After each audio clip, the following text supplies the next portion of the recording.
What's up, Taiwan? I'm Ethan Liu with news from here in Taiwan and around the world.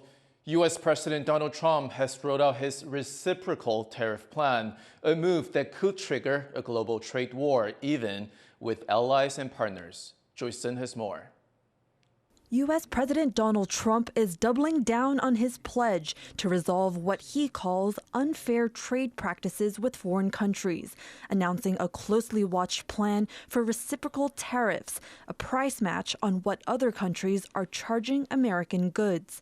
It's a move that could add to inflation and hurt U.S. customers, while also sparking a multi-front trade war with allies and partners, including Taiwan. Trump has been eyeing Taiwan's unmatched dominance in computer chips, led by TSMC. He's repeatedly accused Taiwan of stealing the critical tech from the U.S. and could slap separate tariffs on imported chips. Taiwan took our chip business away. We had Intel, we had these great companies that did so well, and it was taken from us, and we want that business back. We want it back in the United States. And if they don't bring it back, we're not going to be very happy. Taiwan's President Taichung has convened senior officials to discuss Trump's latest comments, but has maintained that as the world's most powerful semiconductor country, Taiwan has the ability and willingness to communicate with its partners. 面对川普总统对于我国半导体产业的关切，政府会审慎应对，强化台美沟通。 增进彼此更多的理解，政府也将强化台湾企业增加对美投资的辅导与鼓励。 Despite not having diplomatic ties, the U.S. is Taiwan's main arms supplier, a critical relationship for Taiwan's national security against the Chinese threat of invasion. Taipei has already sent officials to Washington, including Deputy Economy Minister Cynthia Jiang, to, quote, clarify that Taiwan did not steal American chip business, which may not be enough for Trump.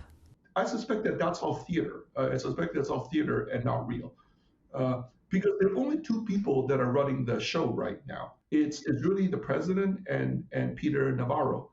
And I'm really, really skeptical that the two deputy ministers are going to be able to talk to either of them. I have this nagging, uneasy feeling that Taiwan is not taking this seriously. And they're thinking about it as really public relations and not like a real threat. Something Taiwan could do is address its trade surplus with the U.S., which jumped over 80% last year, selling more goods to the U.S. than it bought by almost $65 billion. It's a gap that's also landed Taiwan on Trump's radar as he looks to rebalance U.S. trade. One way Taipei can do this is by letting the value of its currency appreciate, making it cheaper for Taiwan to import more from the rest of the world. It also makes its exports more expensive, which eventually brings trade back into balance. But that goes against decades of central bank policy to keep the exchange rate low. That the central bank is generating money by having a low exchange rate. Central bank is very closed, and economists in Taiwan, we have talked about this for a long time. It's actually protected. It's protected by the government. It has to be like from legislative yuan's point of view that there should be a new law to grant more independence. In the face of Trump's aggressive economic policy to settle its trade gaps with other countries, Taiwan may have to look inward and change some of its ways to maintain its critical relationship with the U.S. Ryan Wu and Joyce Sun for TaiwanPlus. Taiwan's Digital Affairs Ministry has announced plans to beef up its capacity for satellite communications. The ministry says it wants to expand access to both mobile and fixed satellite communication systems with the aim of strengthening Taiwan's digital resilience. Taiwan currently relies on submarine cables to connect to the outside world. These cables have been damaged in the past, and some worry China could sabotage them in an attempt to take control of Taiwan. 有很多时候，像是一些救灾灾难发生的时候，有一些地区它可能对外原本的通讯有中断的状况，只要能够架卫星天线，那就可以让那个地区有网路。Taiwan's space industry has previously said it's building its own satellite system similar to the U.S. Starlink. An investigation into a fatal gas explosion at a Taichung department store has hit a dead end. That's after the utilities provider said it had cut off gas to the blast site days before it happened. But the discovery that fire safety equipment was disabled and other revelations could see the store's owners fined. John Ventres has more details. 4 people are dead and 35 others injured after a suspected gas explosion tore through a floor of Taichung's Xinhuang Mitsukoshi department store on Thursday. The blast damaged the top of the central Taiwan building, including the food court, which was under renovation. Now, investigators probing the incident are facing a puzzle. The utilities company says it shut off gas to the floor being renovated 3 days before the explosion. It also says technicians haven't found signs of a leak or burning, seemingly ruling out natural gas as the cause. Outside observers say understanding how the blast happened requires finding a full scheme of the building's gas lines. 餐厅或是这种所谓的公共设施里面，大部分的瓦斯管线基本上都是设置明管。如果说真的是因为人为方面去把它切割而造成渗漏的时候，你就要去了解说，到底这个管线的这个调查是不是没有做明管，而且是被隐蔽变成是隐蔽管。 As investigators search the wreckage for evidence, the city says it's monitoring progress. 有没有施工，或者是起火点它的原因、爆炸的原因是什么？那么都是有待呢我们单位呢，包括市府以及呢检调单位要进行进一步的调查之后，会给大家做正式的报告。 But what is now clear is that the department store didn't have permission to remodel at the time of the explosion, a revelation that could have legal consequences. 我们依照规定做室内装潢申请的话是要罚6到30万，但我会以最重的来裁罚。 For 14 years, this department store has been Taiwan's most profitable. And even the highest possible fine for illegal construction, plus an additional $37,000 US responsibility fine in the works, won't come close to the estimated $2 million US it will lose a day while closed. But with so many deaths and injuries, that may not be the end of the complex's legal problems, as the mystery of what went wrong is unraveled. Chris Ma and John Van Trieste for TaiwanPlus. Donald Trump says the U.S. is planning to sell its F-35 military jet to India. But New Delhi says a deal has yet to be reached. It comes as Asia's largest annual aerospace and defense exhibition is underway in India, featuring the Russia-made Sukhoi 57 and the F-35. Adobar reports.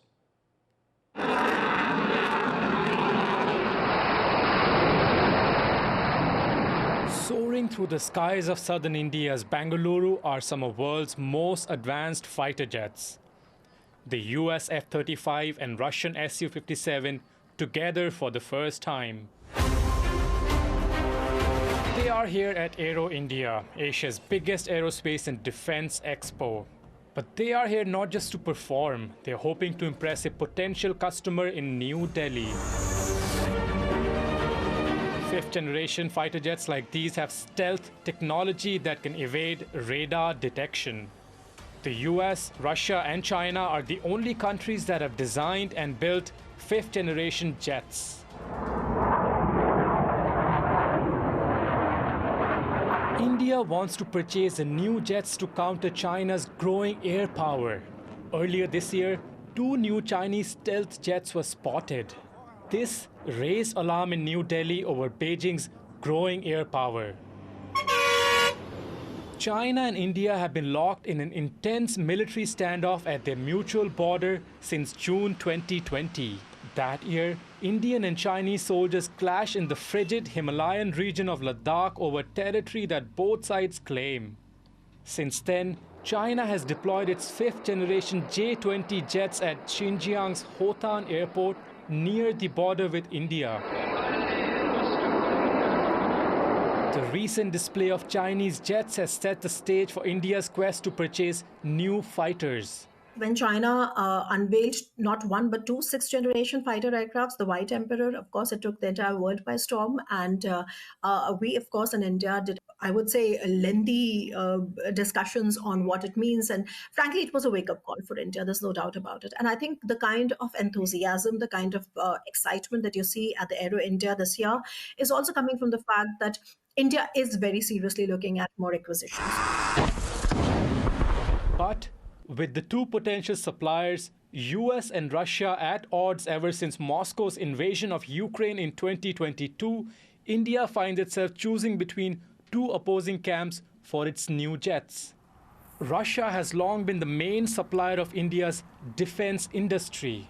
The Russians know that Indians are looking at a fifth-generation fighter aircraft. They also know that because of our own delays with respect to how the indigenous production is not taking off.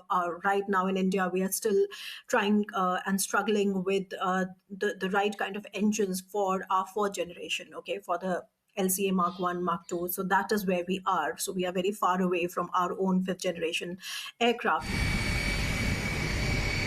Russia has now offered to jointly manufacture the Su-57 with India as it attempts to secure orders for the jet. Meanwhile, Washington is also making overtures to New Delhi to sway it away from Moscow. But despite warming ties, India fears that purchasing the Russian jets would trigger US sanctions. There are legal hurdles that have to be cleared in the US to be able to offer this sort of advanced kind of weaponry for export, and it hasn't been cleared in the case of India. Even if those hurdles were cleared legally, the question of India's Soviet legacy and Russian legacy equipment becomes a problem. We've seen Turkey removed as a production and procurement partner from the F-35 program when they selected and procured the Russian S-400 missile system, which is a system that's already in service in India. India's decision to pick a Russian or an American jet will have major implications for geopolitical balance in Asia. The world's largest democracy, long known for its non-aligned stance, will find itself forced to make a choice. Adil Brad and Dolphin Chen for TaiwanPlus. February 14th marks Valentine's Day, a celebration of love. But in Manila, one organization is spreading their love to some furry friends. Our reporter Cindy Chi has the story. Valentine's Day, a day to spend with that special someone. But for an animal rights group in the Philippines, it's also a day to make a special connection of a different kind. This is the First Date, an event organized by the Philippine Animal Welfare Society, or PAWS, in Manila. The first date is, we started out in 2018, basically to raise awareness for the shelters, and to raise funds, and then to introduce also our adoptable animals, to market them, and hopefully find them loving homes. The facility cares for 250 dogs and cats.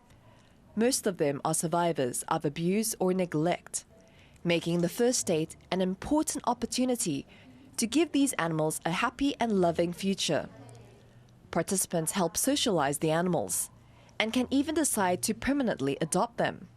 It helps to heal their trauma, yung sa mga pinagdaanan nila. And it helps them to be more sociable sa mga susunod and sa mga potential families na pupuntahan nila forever home. For pet lovers, we have so much love to give. And I think yung apaw or yung sobra from the cup that we have for the love and compassion that we have for pets, these pets na nandito sa PAWS deserve that or needed that and even more.